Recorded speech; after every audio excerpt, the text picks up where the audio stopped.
দর্শক, আজকে আমরা এমন একটি জায়গায় আপনাদেরকে নিয়ে এসেছি যেখানে যে কথাগুলো শুনলে আপনাদের ভালো লাগবে এবং দেখলেও ভালো লাগবে। আমি যদি একটু বলি, একটি শিক্ষা প্রতিষ্ঠানে আমরা এসেছি। এই শিক্ষা প্রতিষ্ঠানের ছোট ছোট শিক্ষার্থীরা বাড়ির যে আসবাবপত্রে প্লাস্টিক, অকেজো যে প্লাস্টিকগুলো, অবহেলিত প্লাস্টিকগুলো তারা সংগ্রহ করে নিয়ে এসেছে এবং বিক্রি করছেন। বিক্রি করে সেই টাকা দিয়ে তারা গাছ কিনছেন। অত্যন্ত সুন্দর একটি পরিবেশ এই প্রতিষ্ঠানে। আমরা যদি একটু দেখাই যে এই প্রতিষ্ঠানের একটি ব্যতিক্রমী আয়োজন করেছেন তারা। প্লাস্টিক ব্যবহারের সচেতনতা বৃদ্ধি, সেই সাথে বৃক্ষরোপণের প্রতি তাদের যে আগ্রহ বাড়ানো, সেটির জন্যই কিন্তু এই প্রতিষ্ঠানটি একটি ব্যতিক্রমী আয়োজন করেছেন। আমরা একটু দেখাচ্ছি যে তারা টাকা দিয়ে প্লাস্টিক বিক্রি করছেন এবং বিক্রি করার পরে সেই টাকা নিয়ে কিন্তু আবার এই গাছ ক্রয় করছেন, বৃক্ষ ক্রয় করছেন। আমরা এখানে দেখতে পাচ্ছি ছোট ছোট শিশুরা কিন্তু এখানে এসেছেন এবং অভিভাবকরা এসেছেন। আমরা একটু দেখাবো যে এই প্লাস্টিক বিক্রি করে তারা যে তাদের গাছ ক্রয় করছেন এবং সেই গাছগুলো তারা বিভিন্ন শিক্ষা প্রতিষ্ঠান, সেই সাথে বাসায় গিয়েও তারা কিন্তু তাদের এই গাছগুলো লাগাবেন বলে আমরা জানতে পেরেছি। আমরা এখানকার যে প্রতিষ্ঠানের একজন চেয়ারম্যান রয়েছেন, অনার রয়েছেন, আমরা তার সাথে কথা বলেছি।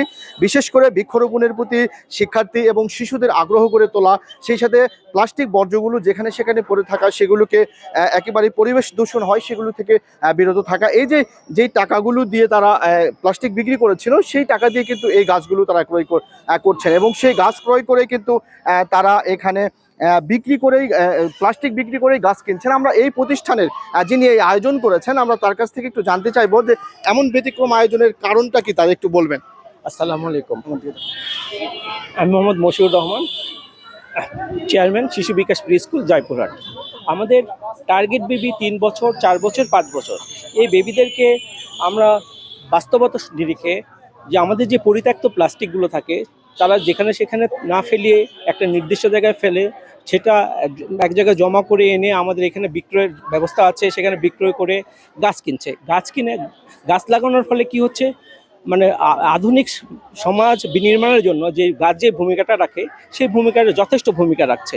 আর ছোট বাচ্চাদেরকে আসলে আমাদের আগেই বলেছি, আজকের শিশু আগামীর ভবিষ্যৎ, সেই জন্য তাদেরকে এখন থেকে হাতে খড়ি দেওয়ার যে উদ্দেশ্যে আমাদের। দর্শক, আপনারা যেমনটি শুনলেন, আমরা একটু যদি সুন্দর সুন্দর গাছগুলো দেখাই, এখানে কিন্তু নানা ধরনের ফুলের গাছ রয়েছে, ফলের গাছ রয়েছে, বৃক্ষের নানা ধরনের যে বনজ গাছ সেটিও রয়েছে।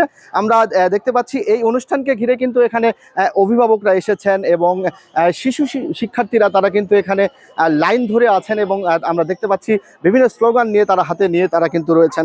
সব মিলিয়ে যদি বলা যায়, জয়পুরহাটে কিন্তু এত সুন্দর ব্যতিক্রমী একটি প্রোগ্রাম আয়োজন করেছেন বা হাতে নিয়েছেন তারা।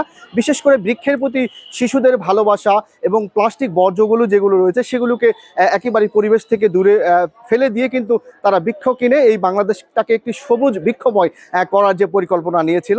এই ছিল জয়পুরহাটের এই যে শিশু বিকাশ কেন্দ্র যে প্রতিষ্ঠানটি, সেই প্রতিষ্ঠানের এই সুন্দর একটি আয়োজনের সর্বশেষ খবর। Abdullah Al Mamun, star news, Joypurhat.